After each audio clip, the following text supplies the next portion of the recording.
dans son quartier. Dans son quartier, je me souviens, je revenais des cours de vacances. Quand il m'a abordé, je crois que oui, c'était dans son quartier. Moi, j'étais venue en vacances. Oui, j'étais venue en vacances. Mais ce n'était pas dans le même quartier. Hein. C'est le quartier après le sien. Et l'école où je faisais les cours de vacances, c'était dans son quartier. Et lui, dans le temps, il faisait aussi des cours de vacances. Et c'était à la sortie des cours qu'on s'est rencontrés. Bon, qu'il m'a abordé. Voilà. Ouais, c'est tout à fait ça, oui. Okay. Bravo.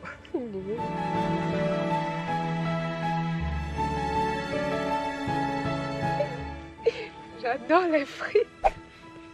Les frites au poulet, mais de préférence au poisson. Oh. Yes.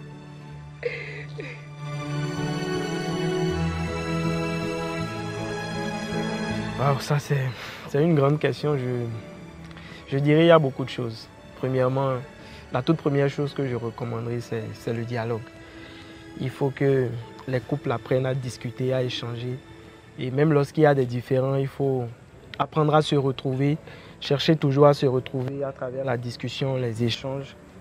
La deuxième chose, je pense qu'il faut toujours essayer, dans la mesure du possible, de casser un peu la routine.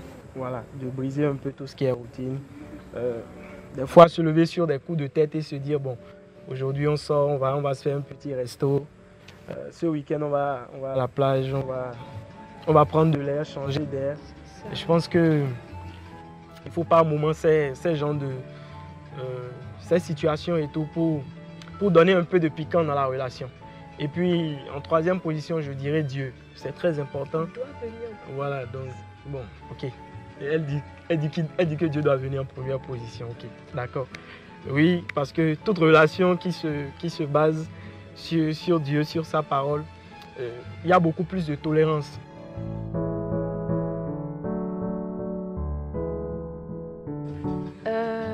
La communication, Ouais. beaucoup de dialogue, c'est notre secret. Et quand l'un met l'autre en colère, on essaie de régler ça avant que la journée ne se termine. On fait l'effort, c'est une des bases, voilà, de notre couple. Et on prie beaucoup aussi, ensemble, pas individuellement. C'est vrai qu'il nous arrive de prier individuellement, mais la prière ensemble aussi, c'est une de nos forces en fait. C'est tout ce que je peux dire. Bon, moi, je vais juste ajouter. Faut dire qu'on se connaît, on a pris le temps de bien nous connaître. Dans notre histoire tout à l'heure, je disais que ça remontait au secondaire, donc ça fait beaucoup d'années quand même. On se connaît et puis on a eu le temps de connaître un peu les expressions faciales de l'autre.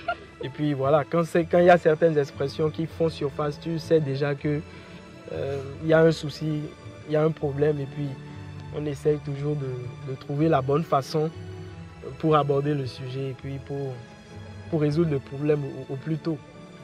Donc je pense que c'est beaucoup plus ça. Dans un foyer, dans un couple, lorsque vous avez la possibilité de vite solutionner les problèmes, c'est une grande force.